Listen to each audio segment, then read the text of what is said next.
श्रेष्ठता अपनी दिखानी है, इंसान दूसरे इंसान पे चढ़ने को आतुर हुआ जा रहा है, तो कह दो हमारा तो धर्म ही बोलता है कि हम श्रेष्ठ वर्ण के हैं और ये सब है।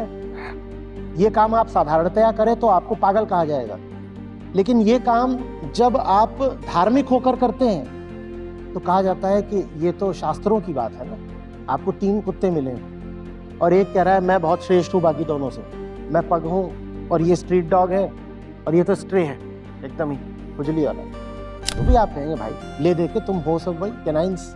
लेकिन यही काम जब धर्म की आड़ में इंसान करता है तो हम उसको स्वीकृति दे देते हैं। दुनिया में कोई लोग ऐसे नहीं है जिन्होंने विभाजन ना कर रखा हो और किसी को ऊंचा किसी को नीचा ना बना रखा हो। हम कई बार सोचते हैं कि वर्ण या उससे संबंधित जाति सिर्फ हिंदुओं की बात है, ऐसा बिल्कुल भी नहीं है, इंसानों की बात है। ये इंसान के भीतर की खुजली है कि उसे अपने आप को दूसरे से ऊंचा दिखाना ही होता है। हिंदुओं ने उसको बिल्कुल संस्थागत बना दिया, इंस्टीट्यूशनलाइज कर दिया, तो वहां पता चल जाता है क्योंकि वहां लिखा हुआ है वर्ण व्यवस्था, हाँ, तो पता चल जाता है। पर वही काम उन मतों में भी होता है जो बने ही इस आधार पर थे कि हमारे यहाँ सब बराबर है। आप इस्लाम में चले जाइए तो क्या वहाँ ऐसा नहीं हो रहा है?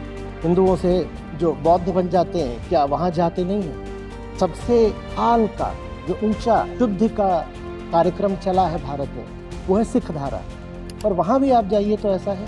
मजहबी सिख कहलाते हैं, कई बार उनके गुरुद्वारे तक अलग होते हैं, क्योंकि बात हिंदू मुसलमान ईसाई सिख वगैरह ये सब नहीं है, बात इंसान की है। इंसान चीज़ ही ऐसी है, इंसान चीज़ ही ऐसी है कि उसे अपने आप को ऊंचा दिखाना है, किसी और को नीचा दिखाना है। और बड़ा मज़ा आ जाता है जब दूसरे को नीचा दिखाने के लिए धर्म का सहारा मिल जाता है। अब मैं ये भी कह सकता हूँ कि मैं धार्मिक हूँ और जो मेरी कामनाएं हैं उनको भी पूरा कर सकता हूँ। ये मक्कारी, ये पाखंड, ये सब लोक धर्म है, ये सब लोक धर्म है। अगर इधर अहंकार है तो उधर संसार है। अगर अहंकार आत्मस्थ हो गया इधर तो ये समस्त जग क्या हो जाता है? फिर ये ब्रह्म है।